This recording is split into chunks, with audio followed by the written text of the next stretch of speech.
Hello, welcome to Ordino Betters in off the Var. I'm joined by Jay. How are you, Jay? Yeah, I'm not too bad, mate. I'm, Good man. daily life stresses, but surviving as per. And as always, our resident referee, Jimmy the ref. How you doing, Jimmy? You all right? Good lads, great. Good to see you again. You too, Jimmy. You too. You too, Basically, what we're going to do today is we're going to just discuss the Norwich game, the referee, and what Jimmy made of the performance, and we'll look ahead to the referee for the Leicester game and a few stats from the man himself, Andrew Statman Dalton. So we'll catch you soon.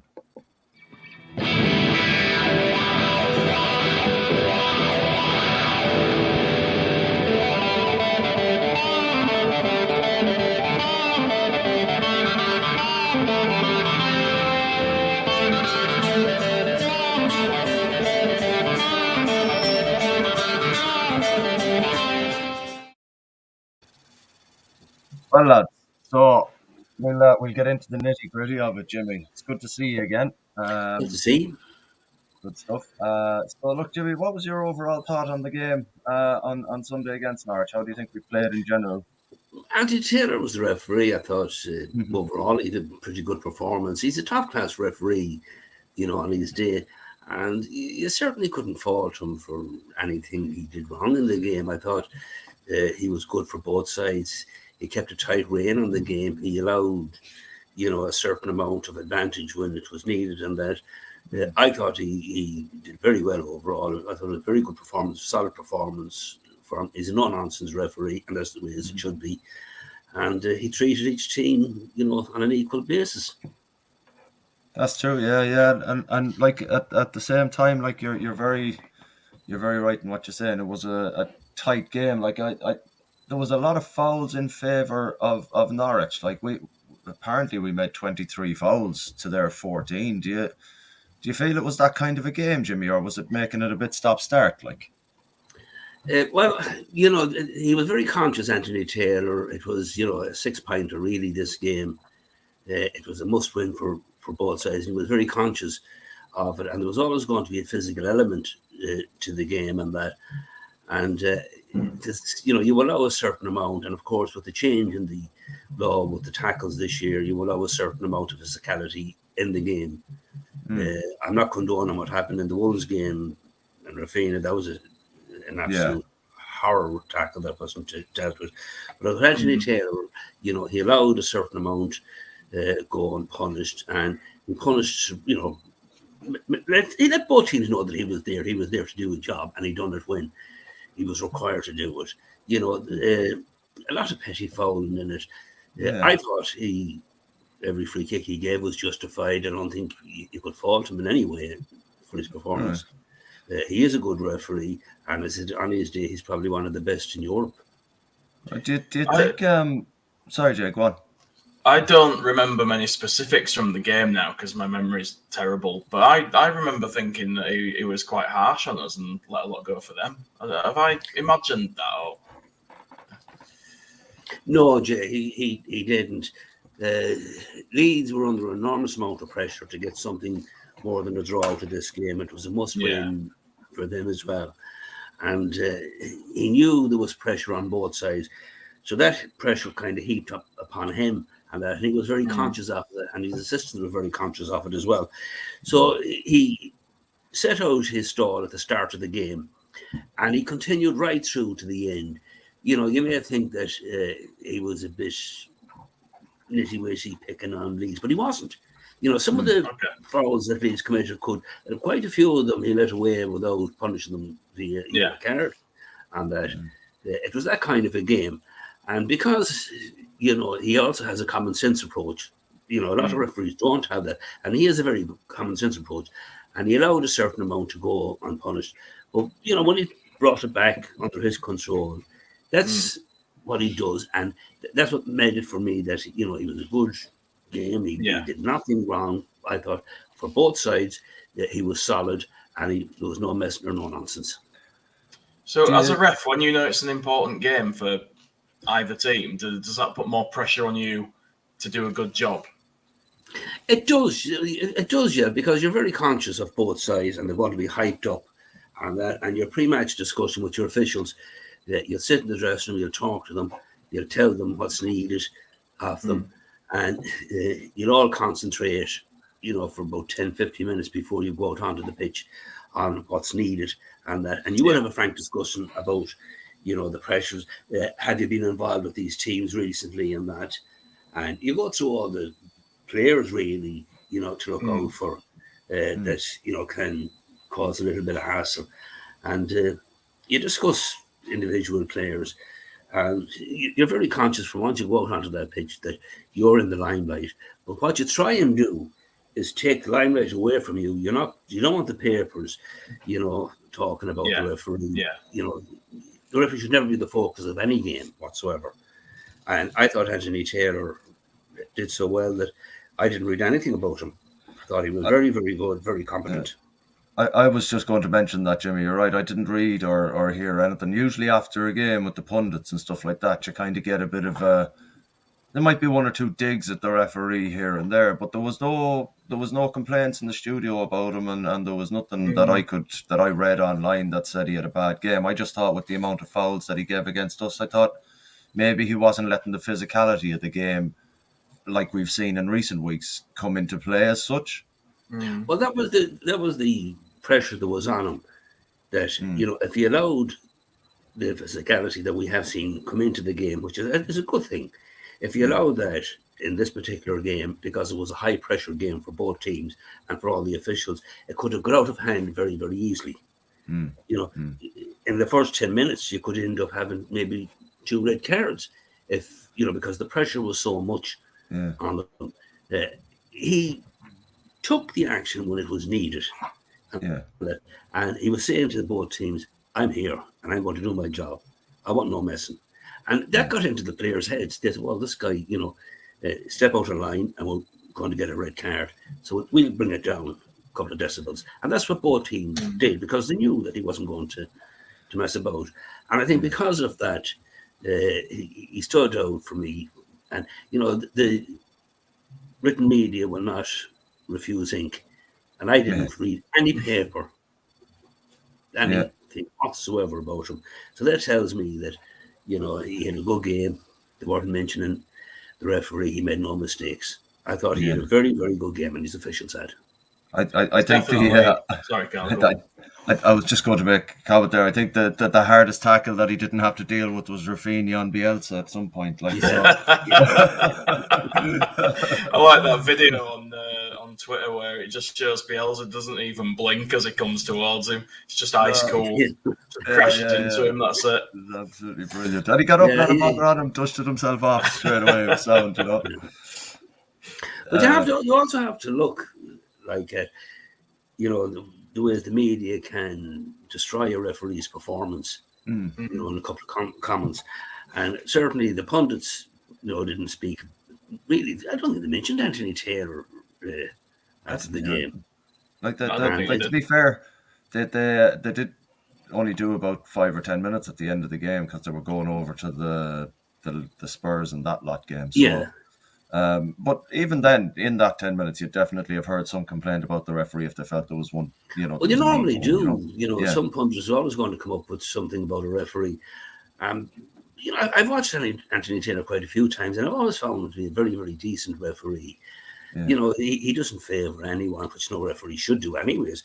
But his demeanour, is such as that both teams knows what to expect from him. And that, he has this ways about him that, players know what he's all about and they respect him for that. And he, in turn, has respect for players, which, should be the case. Of course, yeah.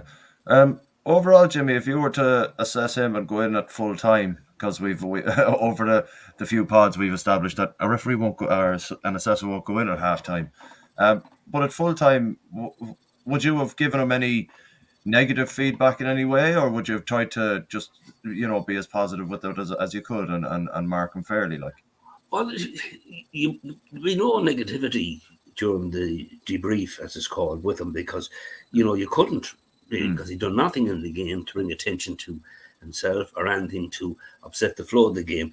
So you just go in and maybe ask why there was so many free kicks in the game, and Mm. that's about all you could really talk to each other about. Why, there's so many free kicks, but you would understand as to why, because he wanted to keep it down to a certain level. The game, he didn't want it to boil over because it was such a high tempo game, and he knew it was at stake for both teams. But I'd mark him, 9.2, 9.3. I think he was that good. That's a big score. That's the biggest It is a score big we've heard score, you yeah. give. Like, yeah. I'm also looking forward to seeing this Australian referee. He's in the Premier League now. Apparently, he's meant to be extremely good altogether. Have you seen any of his stuff, Jimmy? No, Have I you seen haven't. No, Who's this? This It's is the Australian ref. Yeah, I watched the Liverpool game last night, and the Dutch referee who was involved, and he's supposed to be one of the top referees in Europe. He was an absolute horror. Oh, right.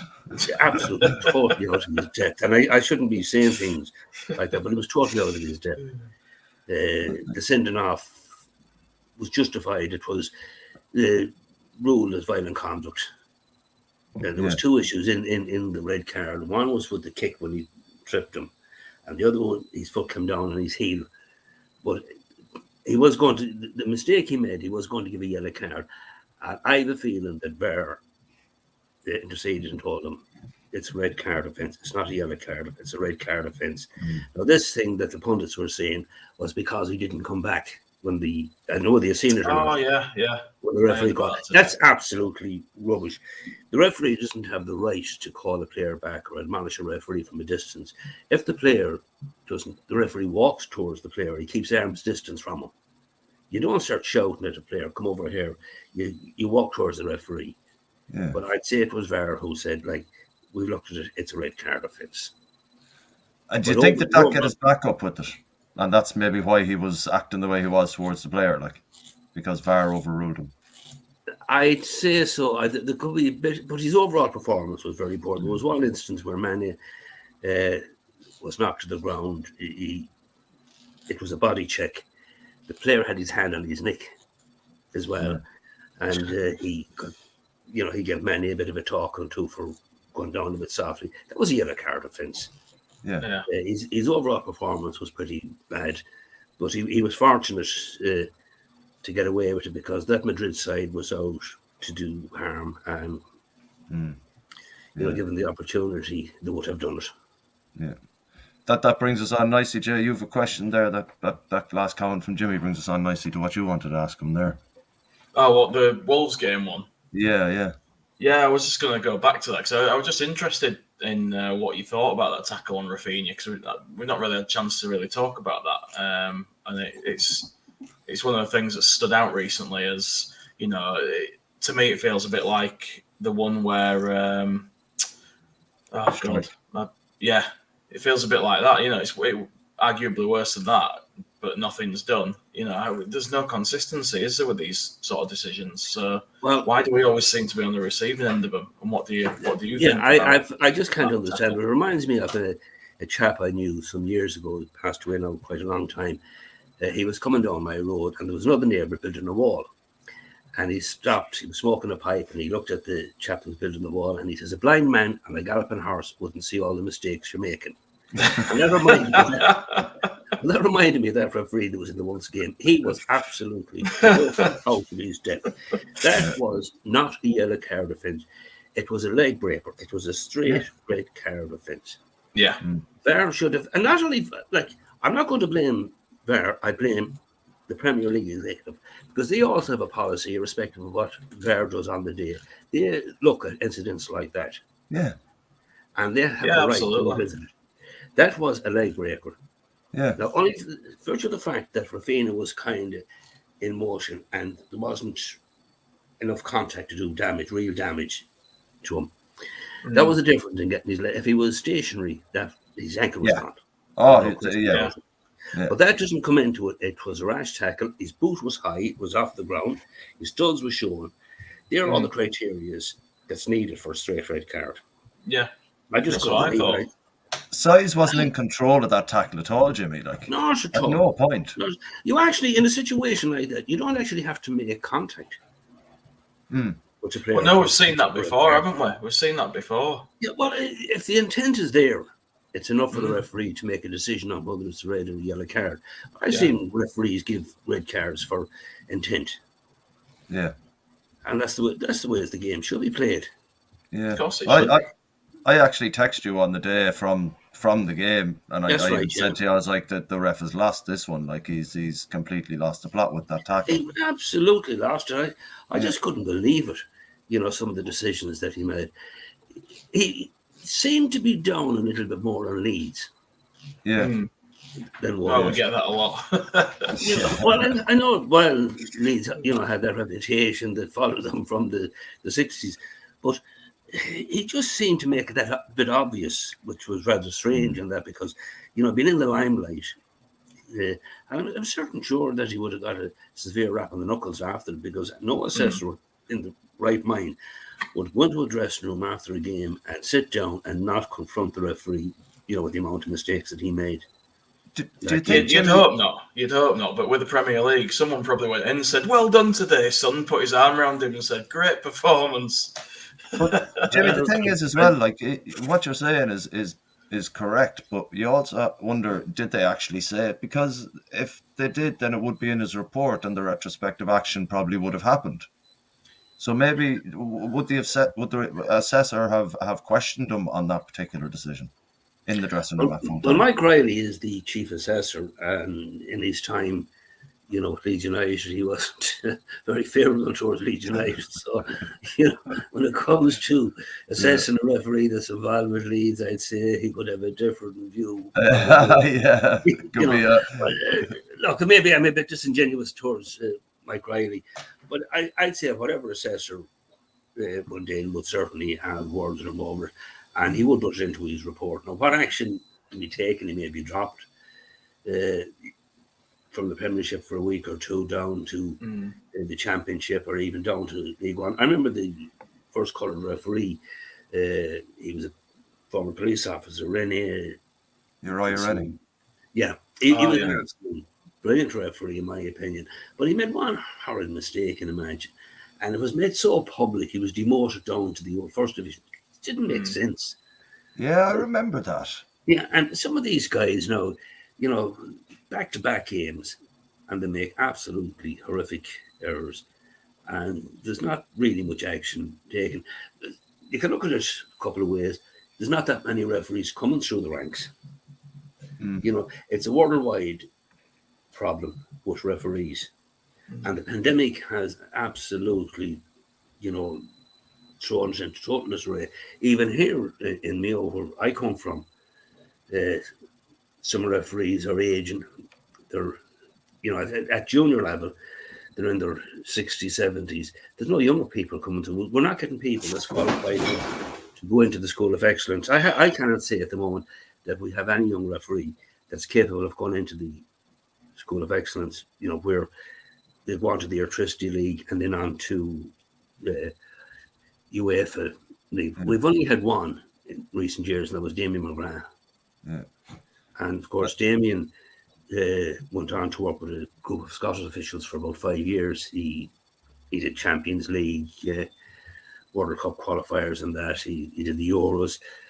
But he's still refereeing. He was an assistant referee at that time, and he was probably one of the best assistant referees in Europe, if not the world. So he came back. He wanted to train as a referee. He's actually refereeing now in the Electricity League, but he's not going to go further into Europe again. He's had enough. But that's the problem, and it's the same in England. There's not enough young people going into refereeing anymore. Do you think it's that down at grassroots level where the referees they seem to get a god awful amount of abuse, and is that putting young people off maybe doing it, Jimmy?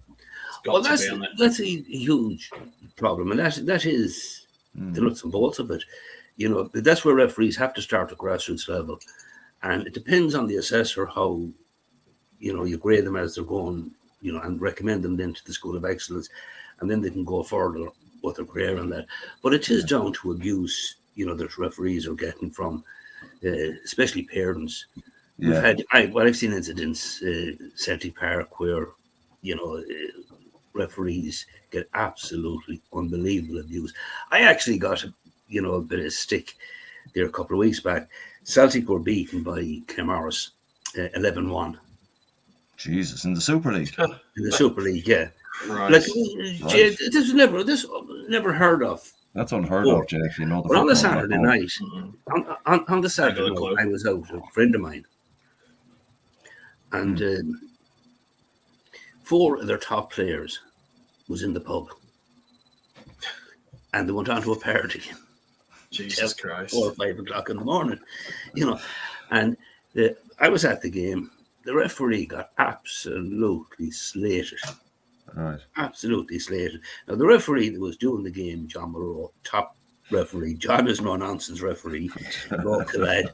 I jokingly said to him, "There's no need to bring a notebook, to keep the score, calculator you need."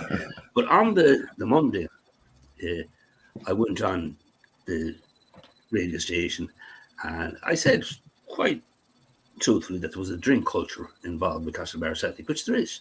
I mean, during the first lockdown, and you know where this clubhouse is, it's only less than 5 minutes walk from the cop station. Yeah.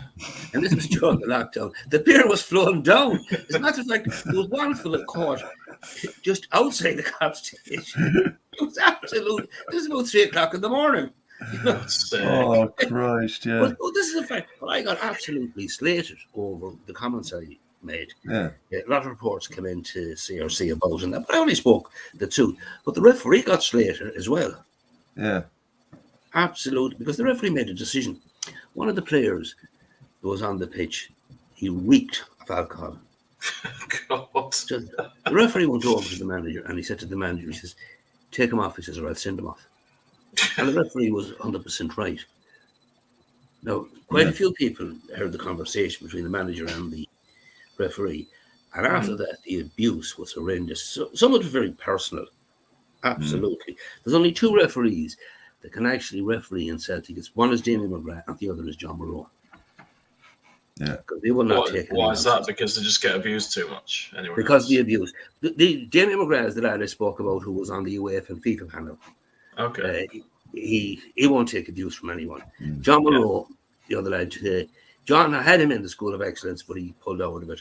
But he will not take any nonsense. He's that type of a referee. It don't make a bit of difference who you are, who you play for. But the abuse, and you're right, Carl, it's grassroots levels. You see young referees come into the game. We have a couple of young girls come into it, and parents had a go at them and they walked away from it. Yeah. I'm not surprised. Yeah. And people don't realise that they're killing the game for everybody. Do you know what I mean? Because when there's no refs left, because nobody wants to do it anymore, then there'll be no football. And then people will be complaining and saying something needs to be done. But they'll still go back on a Saturday or a Sunday and shout at the ref again. Well, there was talk a couple of years back about imposing tax on referees and that. Now, it's very, very hard to police something like that, because it could be put down just as expenses. But, the representation made to the revenue that if that was ever introduced, they'd walk away from it. And you'd have no one would get involved in it. We had a fella here referee, and he was actually born in Tyrone. But he was very late in life, 65, 66, when he took up refereeing here. He only did kids' football. One of his sons was a very famous bloke. He was one of the founders of the band Oasis. Oh, Ben Arthurs. Yeah. You remember Ben? Arthurs. Yeah, I remember Ben. Yeah.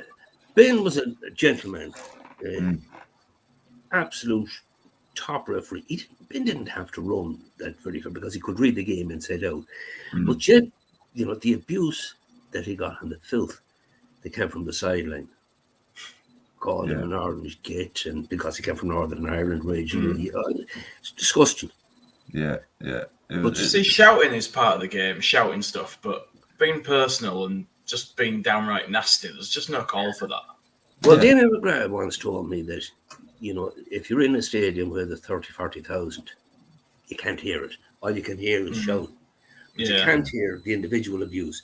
But if you're in a ground where there's 40 or 50 people, you can actually hear and you know who's doing it. It echoes around in the ground like Yeah. that, doesn't it, as well? Yeah. But especially in local football as well, you're abusing someone that could potentially be serving you a pint then an hour later when you're in the pub, like, you know what I mean? And where does that leave you then? Like, Well, you know? actually, I tell you, It's serving you a pint over your I head. tell you, Yeah.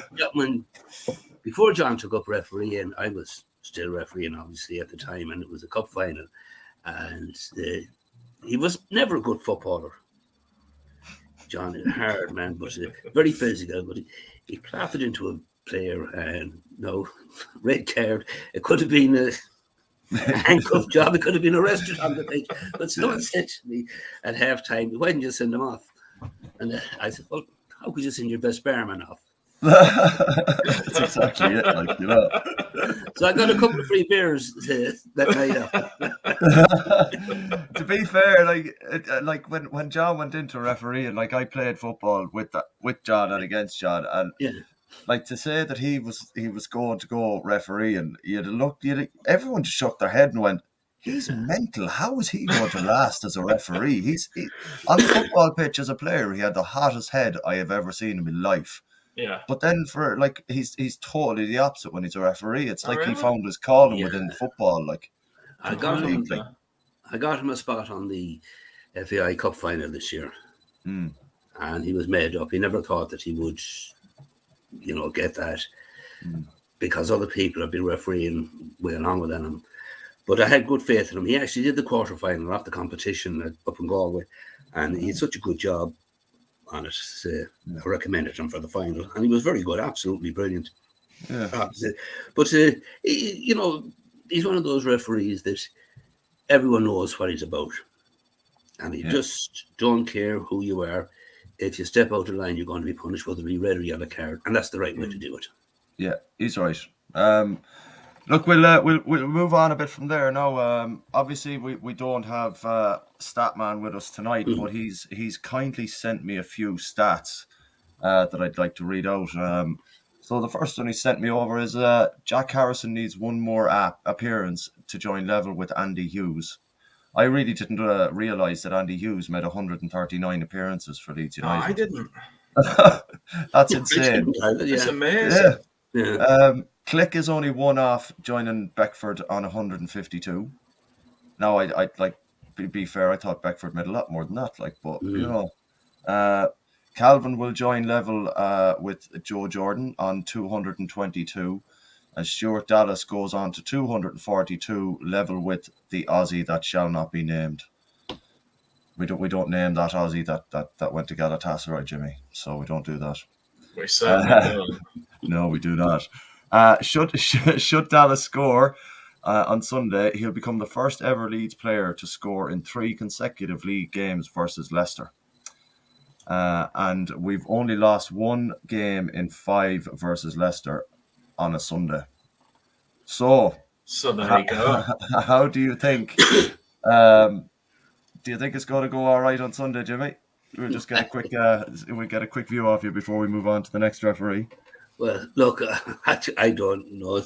Being in Ireland, you're supposed to go to mass on the Sunday. I don't. I might go this Sunday. That's all I can say about that. Go down and say a quick one. Be all right. Light a candle, Jimmy. Light a candle. Yeah. So, just moving on to the referee. I'd like to thank. She doesn't know I'm about to use her information, but Joe Bedford at L_loco_Joe. Thanks very much. I wanted to give you the credit on this. I wouldn't ever steal someone else's info and not give them credit for it. So the referee on Sunday is Peter Banks, Jimmy. Now we haven't had him since we were in the EFL. What's your opinion on him? Peter Banks is not a bad referee. He wouldn't be an Anthony Taylor, but he's not a bad referee. I think he'll do well. Can I just stick a fly in the ointment here, boys? Because I was just looking at who the next referee is, and Leeds Live says Peter Banks is going to be the VAR guy for the game, and that the actual ref is Darren England. Excuse me. That's my bad. It's a good job I made to dig us out, isn't it, Carl? Because I swear to God, you don't know what's going on there. Peter Banks is a good man to have in VAR, and that. But the referee, I don't know a great deal about him. I won't be able to comment until I see him on Sunday. Would you Is believe, he, is he Jimmy? new to the Premier League, or is he new to I don't sort think he's new of to top the Premier level League, no. reffing? Because He's I've relatively heard new. of him, but I can't think of anything. Yeah, he's relatively new. I haven't seen much of him, so I don't. I'd be very wrong to make a comment, about him. Right. No, I think I read somewhere here Peter Banks on video assistant. He's apparently I'm the going to kill that video cat. assistant that missed the tackle on Rafinha Oh, against great. Wolves, apparently. Oh, fantastic. So yeah, that should be fun times. We'll see how that goes. Come, Well, I mean, 4 I o'clock bet, on I Sunday. bet he looks very fresh because he clearly gets a lot of sleep. So let's Yeah, hope that he's actually awake this time. Yeah, that's the one. All right, Jimmy, you'll be watching the match on Sunday, will you? I certainly will. Yeah. Yeah. Good man. I'm looking forward to it now. I think what is it? This is the last game now before the international break. I think Again, it is, yeah. I can't Yeah, believe we the have, amount of international breaks. on Thursday we have I hate Portugal. Portugal, is it? Yeah, Portugal on Thursday. Yeah. Yeah. What's the crack in the Irish group, Jimmy? Is it still Ireland have no hope at all? Have they? Actually, Ireland is starting to play well under Stephen Kenny. I know it's the manager. I've known Stephen for quite some time. I don't know whether you remember Paul Clark. He had a horrific accident involved with his school to have a college some years ago. Yeah, I know Paul. Involved in a car accident. He's paralysed from the neck down. Bloody hell. I met Stephen Kenny. I actually refereed the match. He brought Longford Town to Castlebar City to play them in a friendly benefit game for the family. And I met Stephen for the first time then. I've got to know him over the years. I refereed him, I think, once when he was with Dundalk, once when he was with Derry. And I did the line when they played Derry played Sligo Rovers. But I've got to know him over the years. He's a gentleman. He comes across as a very, very decent man. He's got a vision as to how Irish players should be playing football, not hoofing it up in the air. You have Charlton, who was a god in Ireland. I mean, put Irish football on the map, didn't he? Well, look, no one will ever forget what Charlton done for Ireland. Of course, he had a place. He still has the house in Ballina. His son goes down to it and that. But when I look back, to that era and what Charlton did, it was a fantastic time, the 90s. But Stephen Kenny has players playing football, actual football now, which is great to see. And the game is a sellout. You just cannot get a ticket for love or money. Really, yeah? Absolute sellout. Now, I get free tickets, obviously, for all internationals. But the last international I was at was 2016, prior to the Euros, England versus Wales. It was the night that Seamus Coleman broke his ankle. Oh, Jesus, yeah. And I swore never, ever again. We brought a group up from the Hogs, up to the Hogs pub, up to the match. We mentioned John Monroe. At half-time, John's twin brother, Porrick, was with me in the stand, and we got a call that to go to the sick bay. John evidently walked into a turnstile with 5 knuckles. Well, that'd be painful. I've met them turnstiles before. They're horrible. This is the fact, Casco. We met at 10:30 in the morning. And they were supposed to head off, take it nice and steady at 11 o'clock. We didn't leave the Hogs till 12 o'clock. They got 6 miles down the road when they wanted a pee stop. Yeah. Into a pub. Quick point. Every town we came to. It was 6 o'clock the next morning when we got back. Jesus. Sounds like an away day for Mez. Yeah, I said never, ever again. But I actually, John is using my tickets. Except for another lad on Thursday next. The game is Thursday night. But it tells you the confidence that Stephen Kenny has installed in the players and that, because it's packed out on that. And we have an Englishman now as well. He's the chief executive of the Football Association, a fellow named Jonathan Hill. Right. very decent man. I don't know whether you heard about John Delaney and Oh yeah. you know, he was so corrupt. Delaney's unbelievable. But Jonathan Hill has done a marvellous job. He likes the ways Kenny is doing his work on that, and he's kind of revamped the FEI and the ways they do their business. I met him once at a meeting, but he comes across as a very decent chap. Well, hopefully he can improve the standard anyway, and maybe you can have a chat with him about how you're going to get more young referees going, Jimmy. Well, in fairness to him, he keeps out of the refereeing end of it, and he doesn't get involved. And it is even the electricity league. He doesn't show much involvement, but he doesn't have a hands on, but he has people there working on it. But the international side of it, he has a hands on, and he's trying to turn around the image of the FEI. The government had to pump 18 million into them last year. Right. And I'm 12 years as a referee observer. Now, we get paid 3 times a year: Easter, Christmas, Easter, August, and Christmas. And we didn't get paid last Christmas.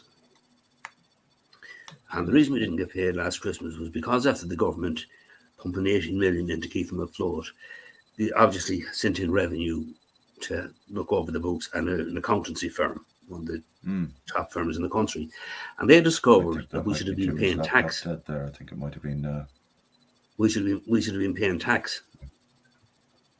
Right. So I'm liable now for 12 years tax. Jesus Christ! But look, I'm not so bad as people doing the job for 20 years. And in fairness to Jonathan Hill, is trying to sort it out, that to come to some arrangement with the revenue that they will clear it, rather than us have to pay it, and that because it wasn't of our making. Yeah, well, that's the thing. It's unreasonable to ask you guys to pay if you weren't made aware. Well, the chief executive, John Delaney, he's in England now, so he's good luck to him. But, he seemingly was hiding money from his wife, his ex-wife. We don't know the full facts of it. But, probably best not to go there too much then. Yeah. The credit card, it was a gold mine to him. He'd go into a public house and, he'd put the credit card on the table and drinks all night for the boys. Allegedly. Yeah, allegedly. No, it's quite true. It's quite true. Look, I work for the FEI. I'm telling you, it's quite true. Yeah, I was on the receiving end of it. I drank a few with him. I really enjoyed doing this podcast before Jimmy got shut down. Look, it's out.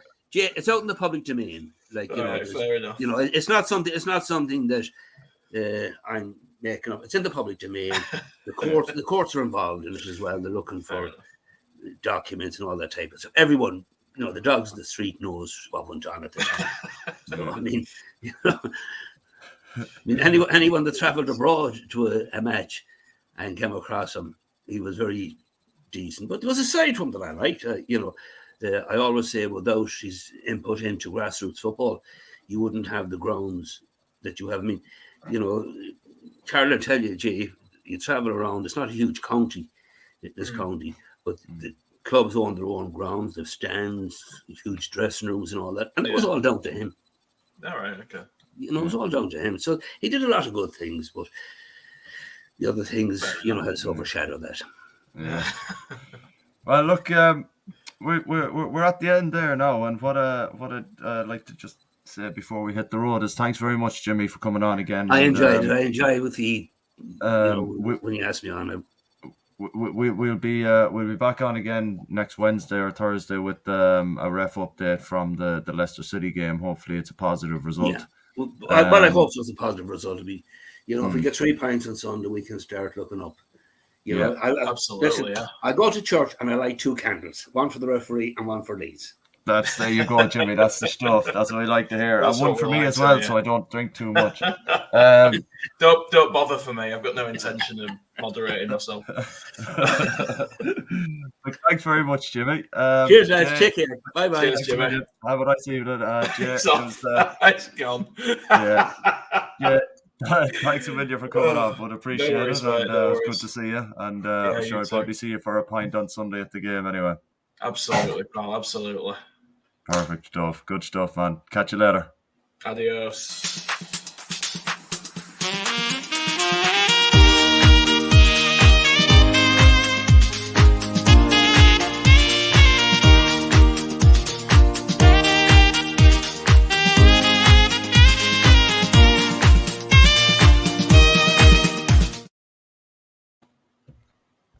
I enjoyed that.